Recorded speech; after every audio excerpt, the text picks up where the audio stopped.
Sponsored by Advanced German Homeopathy Clinic.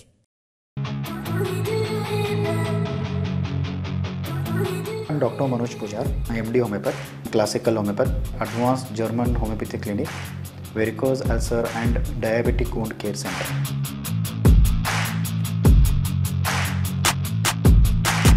आणि माझा क्लिनिकचा address Kalashree apartment, first floor, Tilakwadi, Khanapur road, Belgaum.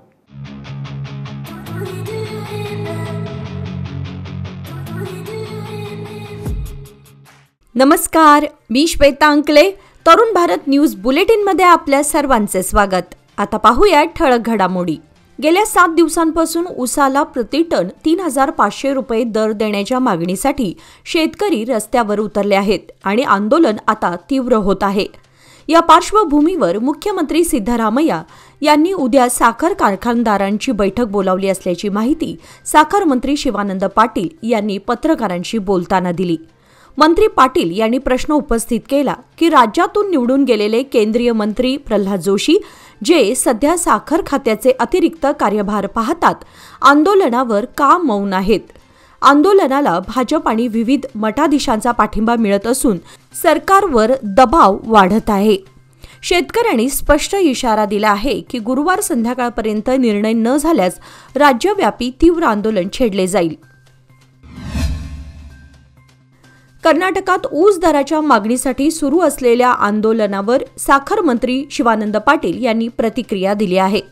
गुरुवारी एका खासगी हॉटेलमध्ये पत्रकार परिषदेत ते म्हणाले की राज्य सरकारकडे प्रति टन 3,500 रुपयांचा ऊस दर निश्चित करण्याचा अधिकार नाही, कारण शेतीमालाच्या दर निर्धारणाचा निर्णय केंद्र सरकारकडे आहे. उद्या मुख्यमंत्र्यांसह कारखानदारांची बैठक पार पडणार असून ते स्वतः गुरलापूर येथे शेतकरी आंदोलनाच्या ठिकाणी जाऊन परिस्थिती पाहणार असल्याचे त्यांनी स्पष्ट केले. आंदोलन 7व्या दिवशीही सुरू असून हजारो शेतकऱ्यांनी रस्त्यावर उतरून महाराष्ट्रात मिळणाऱ्या दराप्रमाणेच कर्नाटकमध्येही दर मिळावा अशी मुख्य मागणी केली आहे. सरकार आणि आंदोलकांमधील चर्चाही निष्फळ ठरल्यामुळे शेतकऱ्यांनी सरकारला आज सायंकाळपर्यंत अंतिम मुदत दिली असून तोपर्यंत तोडगा निघाला नाही तर आंदोलन अधिक तीव्र होईल असा इशारा त्यांनी दिला आहे. उत्तर कर्नाटक मॅक्सी कॅब टेम्पो संघटनेच्या वतीने सरकारकडे 12+1 आसन क्षमतेच्या टेम्पो वाहनांवर चालू असलेली सेवा पुढे सुरू ठेवण्याची मागणी जिल्हाधिकाऱ्यांकडे केली आहे. गेल्या 32 वर्षांपासून बेळगावसह उत्तर कर्नाटकातील सुमारे 5,000 टेम्पो चालक सार्वजनिक प्रवासी व पर्यटन सेवा पुरवत आहेत, ज्यामुळे ग्रामीण आणि दुर्गम भागातील लोकांना स्वस्त व विश्वासार्ह प्रवासाची सुविधा मिळते. मात्र सरकारने नव्याने 12+1 आसन क्षमतेच्या वाहनांना परवानगी न देण्याचा निर्णय घेतल्याने टेम्पो चालकांचे भवितव्य धोक्यात आले आहे. संघटनेने म्हटले की टेम्पो चालक हे छोटे उद्योजक आहेत आणि जर त्यांची वाहने बंद झाली तर हजारो कुटुंबे बेरोजगार होतील. त्यामुळे सध्याच्या 12+1 टेम्पो वाहनांना विशेष परवानगी देऊन रोजगार सुरू ठेवण्याची मागणी निवेदनाद्वारे केली आहे. महाराष्ट्र कर्नाटक सीमाप्रश्नी लवकरात लवकर तोडगा निघावा यासाठी मुख्यमंत्री देवेंद्र फडणवीस यांच्याशी आपण चर्चा करणार असल्याची ग्वाही ज्येष्ठ नेते शरद पवार यांनी दिली आहे. कोल्हापूरमधील पोलीस कवायत मैदानावर आयोजित एका खासगी कार्यक्रमात महाराष्ट्र एकीकरण समितीच्या शिष्टमंडळाने त्यांची भेट घेतली. यावेळी सीमाप्रश्नी सविस्तर चर्चा झाली. समितीने फडणवीस यांच्याशी बैठक घेण्याची विनंती पवार यांना केली. यावर उत्तर देताना मी स्वतः मुख्यमंत्री फडणवीस यांच्याशी याबाबत बोलणार आहे असे आश्वासन त्यांनी दिले. यावेळी समितीने स्पष्ट केले की सीमावादाच्या दाव्याची सुनावणी 21 जानेवारी 2026 रोजी सर्वोच्च न्यायालयात होणार आहे, त्यामुळे त्याआधी तयारीची गरज आहे. या मुद्द्यावर एकमताने रणनीती आखण्यासाठी लवकरच उच्चस्तरीय बैठक बोलावण्यात यावी अशी मागणी यावेळी करण्यात आली. कडोली येथील 77 वर्षीय शेतकरी सातेरी वन्नाप्पा रुतकुटे यांनी कर्जाच्या ओझ्याने आत्महत्या केल्यानंतर त्यांच्या कुटुंबियांनी आज गुरुवारी जिल्हाधिकाऱ्यांना निवेदन देत न्याय मिळावा अशी मागणी केली. घरासाठी घेतलेल्या कर्जाची परतफेड करू असे सांगूनही आम्हाला मानसिक आणि शारीरिक त्रास दिला गेला, दमदाटी व धमक्या दिल्या गेल्या, त्यामुळेच वडिलांनी आत्महत्या केली असा आरोप त्यांच्या मुलीने केलाय. मयत रुतकुटे यांनी घर बांधणीसाठी कर्ज घेतलं होतं. मात्र आर्थिक स्थिती हलाखीची असल्यानं त्यांना ती परतफेड वेळेत करता आली नाही. कर्जफेडीच्या दबावात आणि घर लिलाव होणार या मानसिक त्रासातून त्यांनी गळफास घेऊन स्वतःचं जीवन संपवलं. यावेळी त्यांच्या कुटुंबियांनी म्हटलं की ज्यांनी कायद्याचं उल्लंघन करून दमदाटी केली अशा सहकारी संस्थांवर तात्काळ गुन्हे दाखल करून कारवाई करा. आम्हाला आमचं घर द्या. न्याय मिळेपर्यंत आम्ही जिल्हाधिकारी कार्यालयासमोरून हलणार नाही, अशी ठाम भूमिका शेतकरी संघटना व कुटुंबियांनी घेतली आहे. या प्रकरणाने शेतकऱ्यांच्या वाढत्या आत्महत्येच्या घटना आणि सहकारी संस्थांच्या मनमानी कारभारावर पुन्हा प्रश्नचिन्ह निर्माण केलं गेलंय. प्रशासनाने या गंभीर प्रकरणाची तातडीने दखल घेऊन दोषींवर कठोर कारवाई करावी अशी मागणी सध्या ग्रामस्थांतून होत आहे. माळ मारुती पोलीस ठाण्याचे पोलीस निरीक्षक JM कालीमिर्ची यांची तडकाफडकी बदली करण्यात आली असून त्यांच्या जागी सायबर क्राईम पोलीस निरीक्षक BR गड्डेकर यांची नियुक्ती करण्यात आली आहे. ही बदली महाराष्ट्र एकीकरण समितीचे युवा नेते शुभम शेळके यांच्यासोबत 1 नोव्हेंबर रोजी घेतलेल्या सेल्फी प्रकरणानंतर करण्यात आल्याची जोरदार चर्चा सुरू आहे. सदर सेल्फी सोशल मीडियावर व्हायरल झाल्यानंतर कन्नड संघटनांकडून तीव्र प्रतिक्रिया व्यक्त करण्यात आल्या होत्या. या घटनेनंतर पोलीस निरीक्षक कालीमिर्ची यांच्या भूमिकेवर प्रश्नचिन्ह निर्माण झाले होते आणि विविध संघटनांनी त्यांच्या बदलीची मागणी केली होती. अखेर प्रशासनाने त्यांच्या बदलीचा आदेश जारी करत त्यांच्या जागी BR गड्डेकर यांची नियुक्ती करण्यात आली आहे. दरम्यान या संपूर्ण प्रकरणावर पोलीस खात्याने अधिकृत प्रतिक्रिया दिलेली नाही. सर्वोच्च न्यायालयाच्या आदेशानुसार सेवेतून निवृत्त झालेल्या सर्व अंगणवाडी सेविका व मदतनीस यांना ग्रॅच्युइटी देणं बंधनकारक आहे. मात्र कर्नाटक शासनाने ही सुविधा फक्त 2023 पासून निवृत्त झालेल्यांसाठी लागू केली असून 2011-12 पासून निवृत्त झालेल्या सेविका व मदतनीस यांना या योजनेतून वगळण्यात आलंय, असा आरोप कर्नाटक राज्य अंगणवाडी कार्यकर्त्या व सहायिका महासंघाने केला आहे. महिला व बालविकास विभागातील अनेक सेविका 2011-12 पासून निवृत्त झालेल्या असून त्यांनाही या लाभाचा समावेश करण्यात यावा अशी मागणी संघटनेने जिल्हाधिकाऱ्यांना दिलेल्या निवेदनात केली आहे.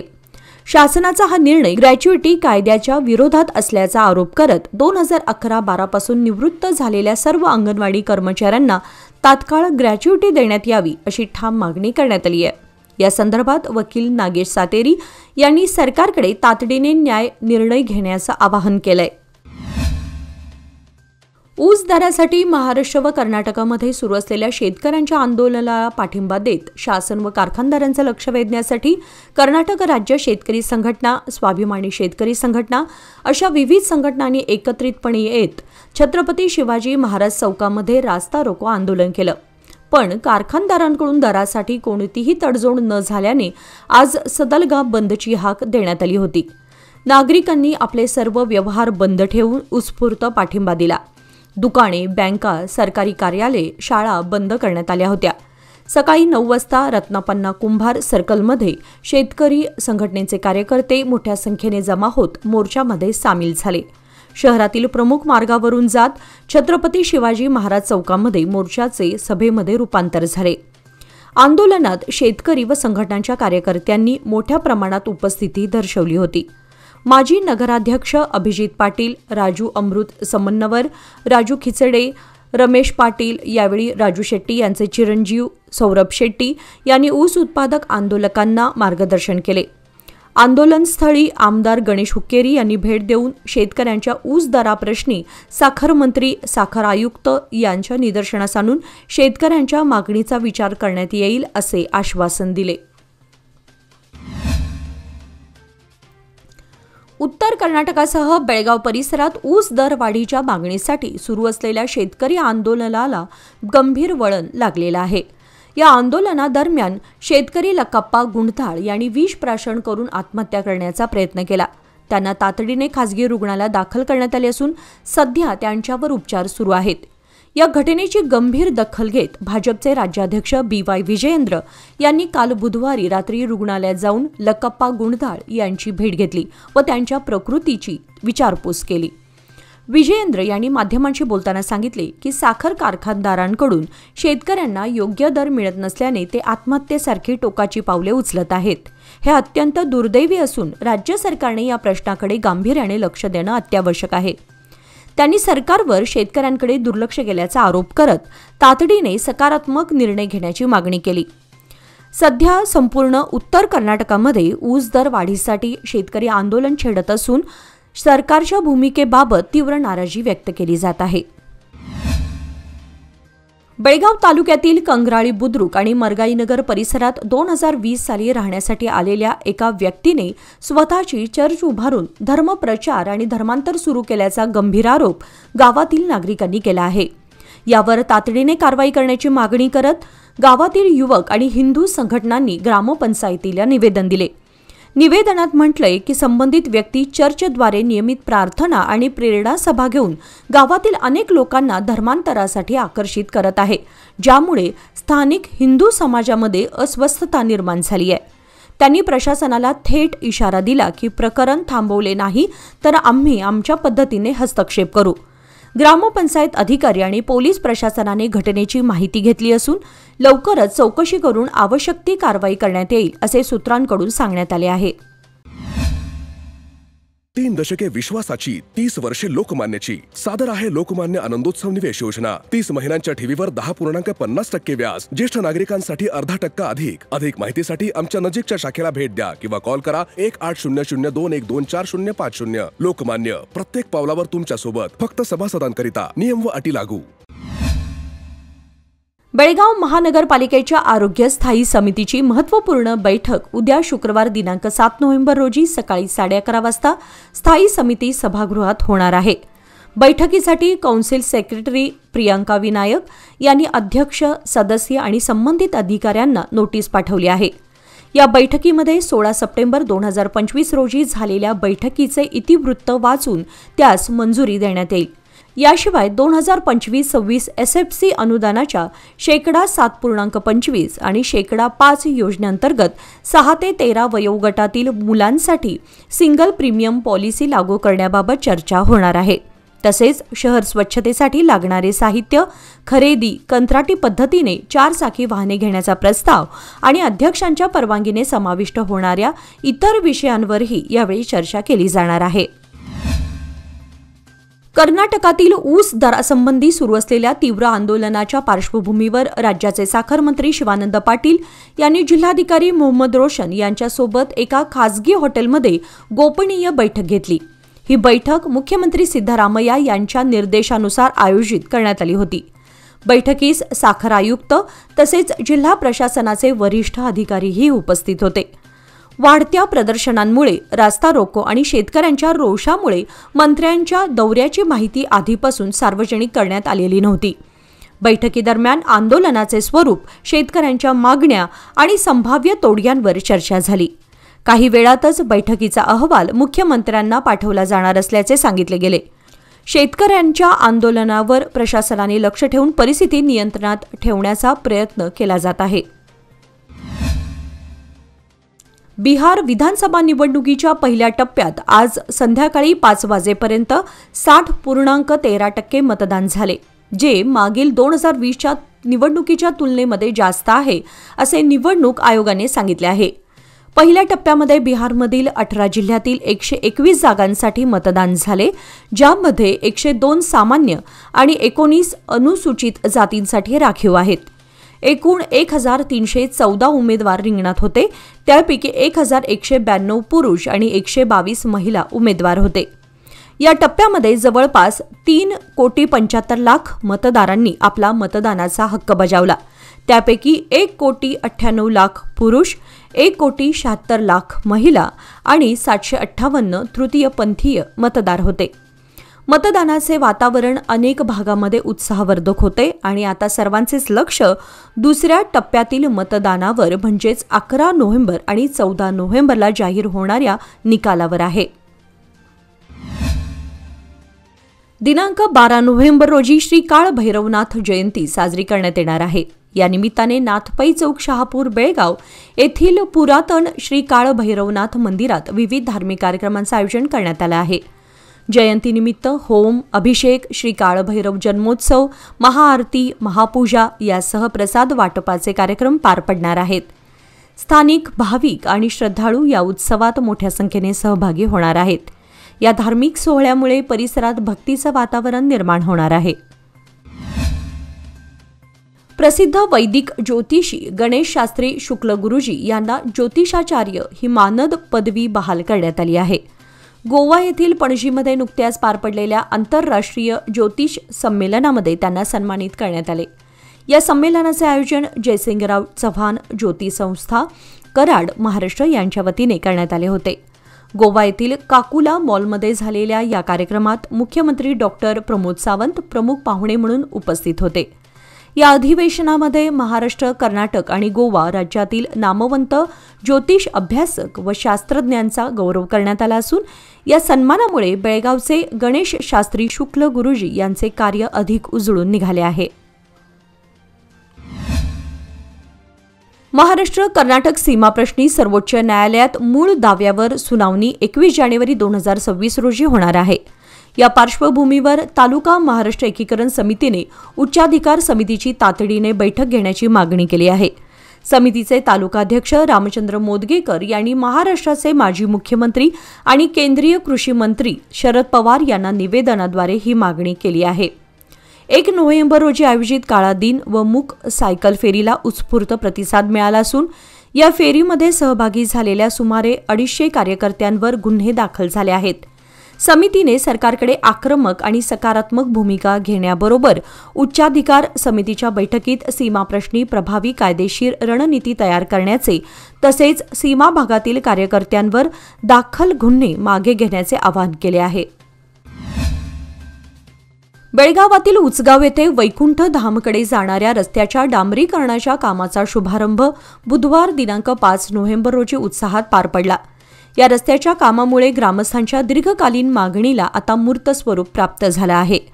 या प्रसंगी काँग्रेसचे युवा नेते मृणाल हेब्बाळकर यांनी मनोगत व्यक्त करताना सांगितले की मंत्री लक्ष्मी हेब्बाळकर यांच्या प्रयत्नातून उचगाव मतदार क्षेत्रामध्ये अनेक विकास कामे सुरू आहेत. यापुढेही मंजूर कामांना लवकर गती दिली जाईल. कार्यक्रमाच्या अध्यक्षस्थानी मलप्रभा घटप्रभा नदी खोरे विकास महामंडळाचे जिल्हाध्यक्ष युवराज कदम होते. एनओ चौगुले यांनी रस्त्याची झालेली दुरवस्था आणि ग्रामस्थांच्या मागणीकडे लक्ष वेधले.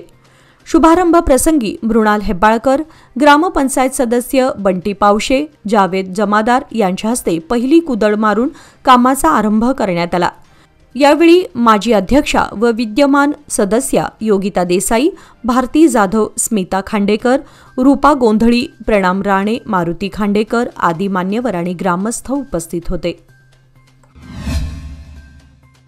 बेळगाव जिल्ह्यातील सौंदत्ती येथील प्रसिद्ध श्री रेणुका देवी मंदिरात काल त्रिपुरारी पौर्णिमा आणि कार्तिक स्नान मोठ्या भक्तिभावाने साजरे करण्यात आले. हजारो भाविकांनी पहाटेपासून मंदिरात हजेरी लावून विशेष पूजा, अर्चा, दीपदान व दीपोत्सवात सहभाग घेतला. संपूर्ण मंदिर परिसर फुले, माळा आणि दिव्यांच्या आकर्षक सजावटीने नटलेला होता. भारतीय संघाने चौथ्या T20 सामन्यामध्ये ऑस्ट्रेलियावर 48 धावांनी विजय मिळवला. भारताच्या गोलंदाजांनी सामन्यामध्ये उत्कृष्ट कामगिरी केली. टीम इंडियाच्या प्रत्येक गोलंदाजाने सामन्यामध्ये विकेट घेत ऑस्ट्रेलियाला बॅक फूटवर टाकलं. यासह भारतीय संघाने मालिकेमध्ये 2-1 अशी आघाडी मिळवली आहे. भारताने दिलेल्या 168 धावांच्या लक्ष्याचा पाठलाग करताना ऑस्ट्रेलियाची सुरुवात चांगली झाली. मात्र अक्षर पटेलच्या विकेट्समुळे भारताने पुनरागमन केलं. मॅथ्यू शॉटला 25 धावांवर अक्षर पटेलने पायचीत केलं तर कर्णधार मिचेल मार्श 30 धावा करत बाद झाला. यानंतर जोश इंग्लिश 12 धावा, टीम डेव्हिड 14 धावा, जोश फिलिपी 10 धावा आणि मार्क्स स्टॉयनिस 17 धावा करत बाद झाले. तर मॅक्सवेल 2 धावा, द्वारशुईस 4 धावा, बार्टलेट 0वर बाद झाला. भारताच्या गोलंदाजांनी तर सामन्यात कहर केला. भारताकडून या सामन्यामध्ये अक्षर पटेल, वॉशिंग्टन सुंदर व शिवम दुबे यांनी प्रत्येकी 2-2 विकेट्स घेतल्या. तर अर्शदीप सिंग व वरुणने 1-1 विकेट घेतले. तर वॉशिंग्टन सुंदरने 8 चेंडूमध्ये 3 विकेट्स घेतल्या आणि जसप्रीत बुमराहने 1 विकेट घेतली. याचबरोबर आजचे बातमीपत्र इथे संपले. अधिक माहिती आणि ताज्या घडामोडींसाठी पाहत रहा तरुण भारत न्यूज चॅनल. तसेच आमच्या चॅनलला लाईक, शेअर आणि सबस्क्राईब करायला विसरू नका. आणि विश्वासार्ह बातम्यांसाठी दररोज वाचा दैनिक तरुण भारत. धन्यवाद.